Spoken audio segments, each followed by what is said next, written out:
जैसे ही रात का अंधेरा छा जाता, रामपुर गांव में रहने वाले सभी माता पिता के हाथ पैर थर थर कांपने लगते। वे अपने बच्चे की सुरक्षा की सोचकर घबराते और उन्हें छुपा कर रखा करते थे। बाकी गांववासी उस जादूगरनी का पता लगाने की कोशिश करते। आखिर लोग घबराए हुए क्यों थे और ये जादूगरनी कौन थी, ये सब जानने के लिए हमें कहानी में झांकना होगा। कुछ महीनों पहले रामपुर गांव में यक्षिनी नाम की एक जादूगरनी आ गई थी। उसका रहन सहन, उसकी वेशभूषा देखकर सभी गांव वाले उससे डरने लगे। कौन है ये औरत और कितनी क्रूर है ये दिखने में, कितना भयानक चेहरा है इसका। बाप रे, इसे देखकर ही घबराहट सी होती है। कौन होगी ये औरत? यूं वे दोनों आपस में उसके बारे में बात कर रहे थे। गांव के कोने में खंडहर हो चुकी एक पुराने से घर में चली गई।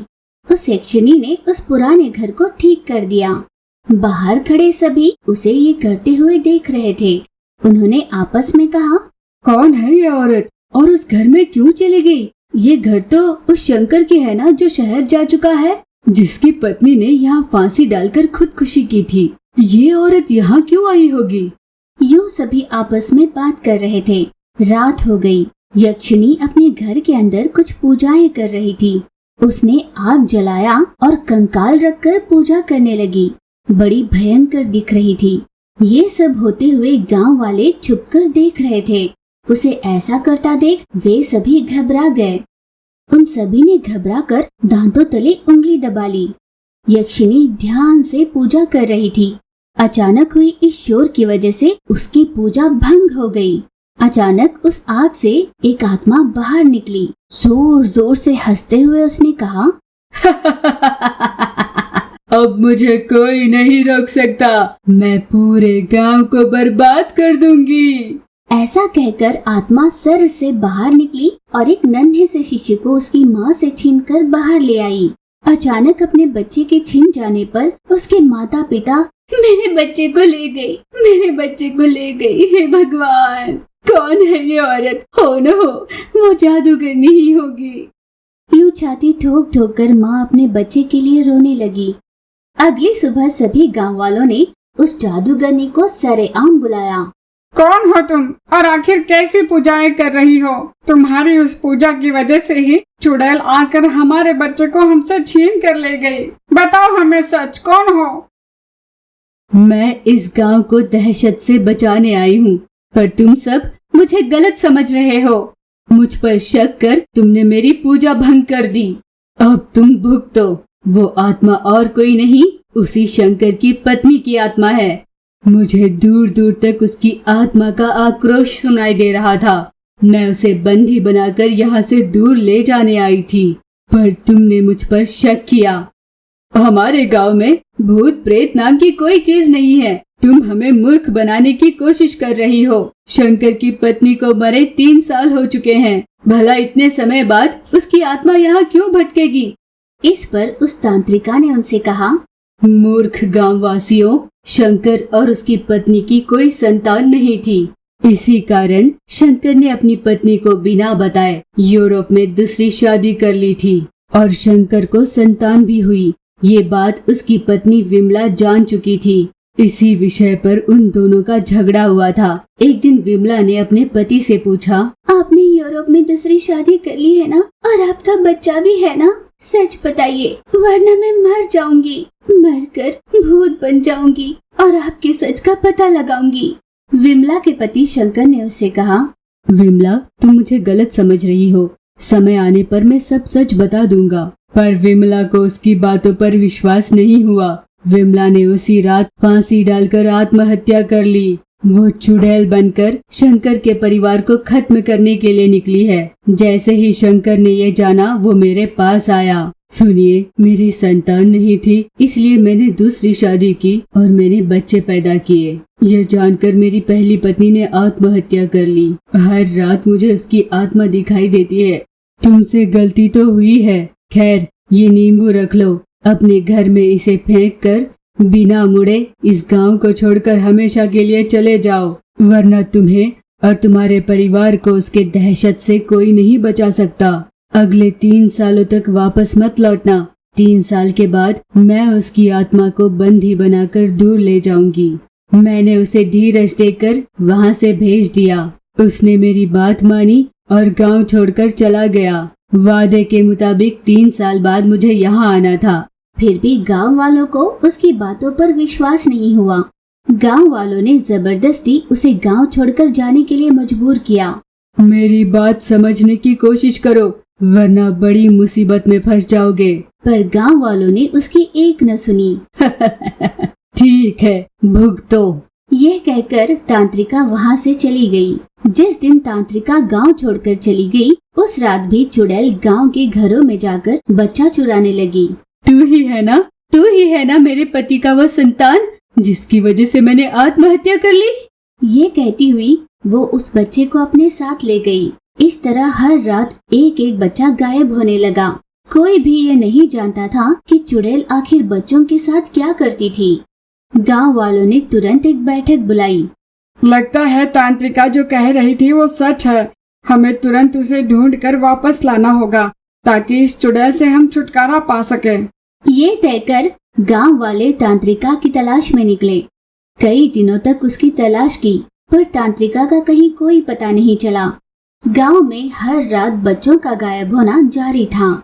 आखिरकार गांव वालों ने तांत्रिका का पता लगा ही लिया। उससे क्षमा मांगकर उन्होंने कहा, देवी, हमें माफ कर दीजिए, हमसे भूल हो गई। गांव धीरे धीरे वीरान होता जा रहा है। यूं गांव वालों ने हाथ जोड़कर उससे विनती की। तांत्रिका उनकी बात मानकर गांव वापस लौटी। उस रात उसने पूजा की सारी तैयारियां कर ली। 2 दिन तक लगातार पूजा करने पर तांत्रिका को उस चुड़ैल की आत्मा का पता चला।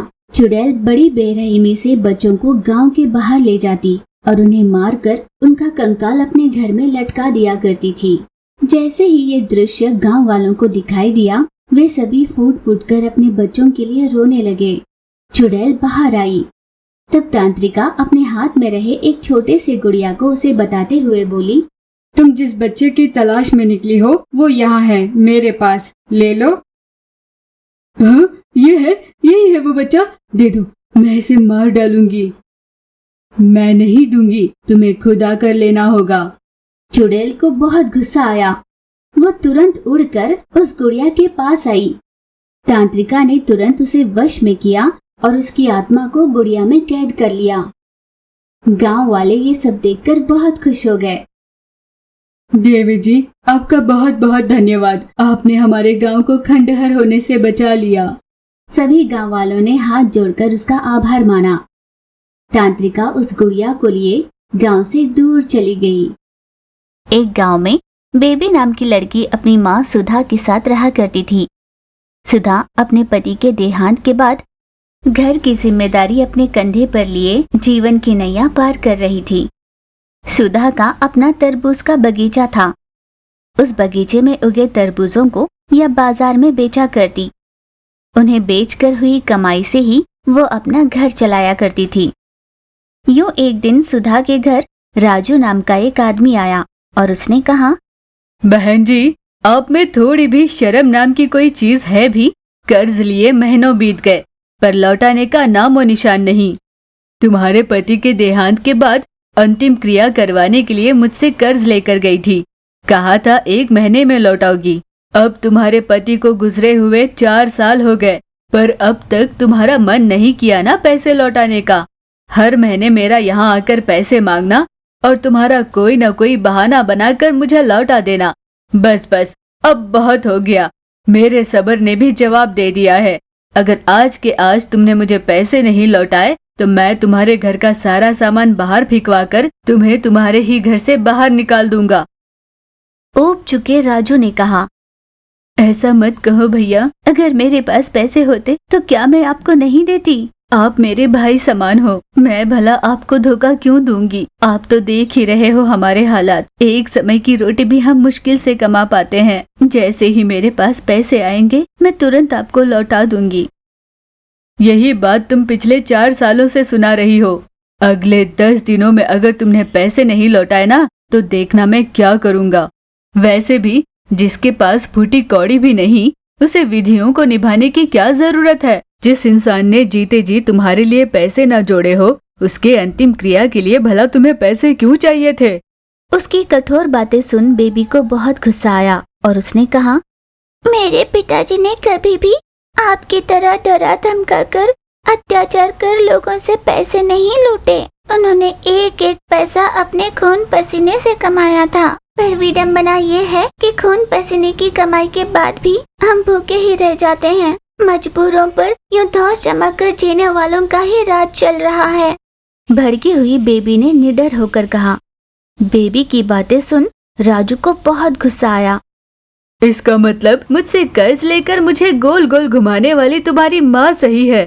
तुम माँ बेटियों को इस तरह अकेला कर छोड़ जाने वाला तुम्हारा पिता सही है, और जरूरत के समय तुम्हें पैसे देकर तुम्हारी मदद करने वाला मैं मूर्ख हूँ। यही कहना चाहती हो ना? ठीक है, तो मैं मूर्ख ही सही। इसीलिए आखिरी बार कह रहा हूँ, चुपचाप घर छोड़कर चले जाओ।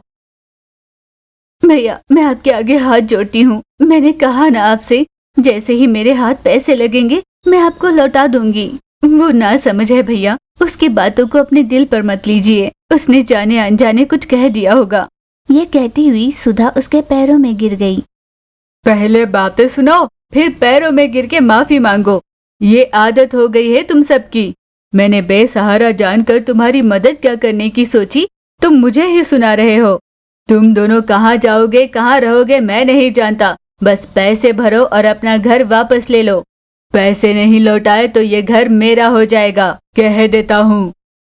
राजू ने बड़ी बेरहमी से उन दोनों को घर से बाहर निकाल दिया। उन दोनों की समझ में नहीं आ रहा था कि कहाँ जाए। वे दोनों यूं ही भटक रहे थे। माँ, मेरी ही वजह से तुम्हें इतनी बातें सुननी पड़ी ना। अपने इस हालत की वजह भी मैं ही हूँ ना माँ। माँ, मुझे बहुत बुरा लग रहा है माँ। माँ, तुम मुझे छोड़कर कहीं चली जाओ। मैं अकेली अपना गुजारा कर लूंगी माँ। बेटा, ऐसा नहीं कहते। मैं भगवान से ये नहीं कह रही कि वो हमें समस्या ना दे, बल्कि उन समस्याओं का सामना करने की शक्ति मांग रही हूँ। चिंता मत करो, भगवान हमें जरूर कोई रास्ता दिखाएंगे। चलो, अब हम अपने तरबूज के बगीचे में ही रहेंगे। हाँ माँ, हम अपने तरबूज के बगीचे में अपना घर बनाएंगे। चलो माँ, तरबूज के बगीचे में घर बनाने की शुरुआत करते हैं। कई दिनों तक की मेहनत के बाद सुधा और बेबी ने मिलकर तरबूज के बगीचे में अपना छोटा सा घर बना लिया। माँ, मुझे बहुत भूख लगी है। मैं अपने बगीचे से एक तरबूज लेकर आती हूँ। ये कहकर बेबी अपने तरबूज के बगीचे की ओर निकली। कुछ दूर जाने के बाद उसे एक बहुत बड़ा सा तरबूज दिखाई दिया। अरे ये क्या? ये एक तरबूज इतना बड़ा क्यों है? चलो, मेरी भूख मिटाने के लिए इतना तो होना ही चाहिए। बड़ी मुश्किल से बेबी ने वो तरबूज तोड़ा और घर ले गई। जैसे ही माँ ने तरबूज को बीच से काटा, वहाँ जो हुआ था देखकर दोनों हक्के बक्के रह गए, क्योंकि उस तरबूज से एक नन्हा सा बच्चा बाहर निकला। सुधा ने अपना होश संभाला और कहा, ये भगवान की ही मर्जी होगी। शायद भगवान की यही मर्जी थी कि हमारे परिवार में एक और व्यक्ति जुड़ जाए। भगवान की मर्जी को स्वीकार कर जैसे ही वे दोनों घर से बाहर निकले तो देखा उनका घर बदलकर एक बड़ा सा बंगला बन चुका था। इस तरह तरबूज से निकले उस जादुई बच्चे ने सुधा की खोई खुशियों को वापस लौटाया।